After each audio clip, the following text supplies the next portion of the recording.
திவ்யா சத்யராஜ், கட்டப்பாவின் மகள் திவ்யா சத்யராஜ். நல்லா இவ்வளவு பெருசு இருக்கும் முகம் மட்டுமே, இவ்வளவு பெருசு இருக்கும். எனக்கெல்லாம் குட்டையாதான். அந்த அம்மா சொல்லுது, 3 நாட்களுக்குள் தளபதியுடன் போட்டோ எடுத்து தளபதியின் தொண்டர்கள் என் இன்ஸ்டாவுக்கு அனுப்புங்கள். நாங்க ஏண்டி உனக்கு அனுப்பணும்? என்னடி இது? ஏன் தளபதி போற பஸ்ஸ போட்டோ எடுத்து வச்சுப்போம், அவர் போற வழியில இருக்கிற பேனர் எல்லாம் போட்டோ எடுத்து வச்சுப்போம், வாய்ப்பு கிடைத்தா அவர் கூட நின்று ஒரு போட்டோ எடுத்துப்போம், நாங்க வச்சுப்போம். அது எங்களுக்கு பெருமை. நான் ஏண்டி எடுத்து உனக்கு அனுப்பணும் இன்ஸ்டால? உனக்கு ஆசையா இருந்தா நீவா போட்டோ எடுத்துக்கோ. பக்கத்து இலைக்கு பாயச கதெல்லாம் வாங்காண்டி திவ்யா. இந்த அம்மாவுக்கு நம்ம தளபதி கூட போட்டோ வேணும், அத சொல்ல முடியல. ஏன்னா இருக்கிற இடம் கோபாலபுரத்துல இருந்துகிட்டு எனக்கு போட்டு அனுப்புனா நீ அங்க என்ன கெதி ஆவ? நீ கிளம்பி வா தாவே காக்கு. ஒரு போட்டோ நான் 9 போட்டோ உனக்கு நான் எடுத்து அனுப்புறேன். கிளம்பி வாடி அம்மா. ஆத்தா கிளம்பி வா.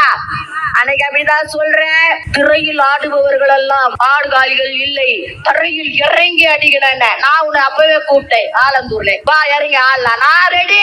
தார தப்பட்ட பறைசைக்கு நான் ஆட ரெடி. நீ ரெடியா? என்ன நினைச்சுன்னு இருக்குது இந்த பொண்ணுன்னு எனக்கு ஒண்ணுமே புரியல. அதுக்கு ஏதோ எழுதி குத்து அது பாட்டு படிச்சு பேசிட்டு போயிடுது. அப்புறம் என்ன சொல்லுது, நான் மேனிஃபெஸ்டோ தேர்தல் அறிக்கை என்னன்னு கேட்டேன், பார்த்துட்டு சொல்றேன்னு சொன்னார் அப்படின்னு. அப்படிதான் பேசுவோம் அந்த அம்மா. பாருங்க, மக்களின் எண்ணம் தானே மாற்றத்தின் அறிக்கை, அதுதானே தாவேகாவின் தேர்தல் அறிக்கை.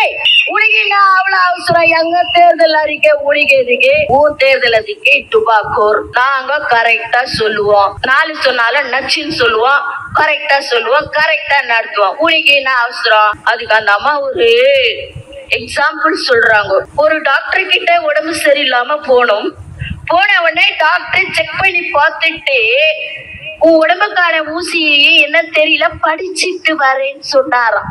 என்னடி இது? அப்ப டுபாகோர் டாக்டரா? நீ போனது டுபாகோர் டாக்டர். இங்க எல்லாமே ஒரிஜினலு, இங்க எல்லாம் ஒரிஜினலு. நீயே டுபாகோரு, உன் டாக்டர் டுபாகோரு.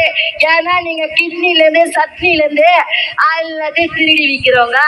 ஆஸ்பத்திரியில கஞ்சா வளர்ப்பீங்க, ஆஸ்பத்திரியில எவனா பார்க்க வந்தானா அவனை போட்டுருவீங்க, குழந்தைய கடத்துவீங்க, கும்மால அடிப்பீங்க.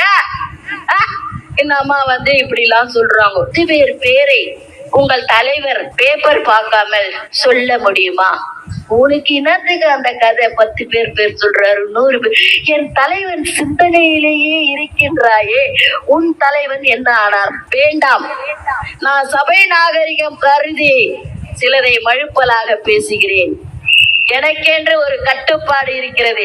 இதைத்தான் பேச வேண்டும், இதை பேசக்கூடாது சகோதரி.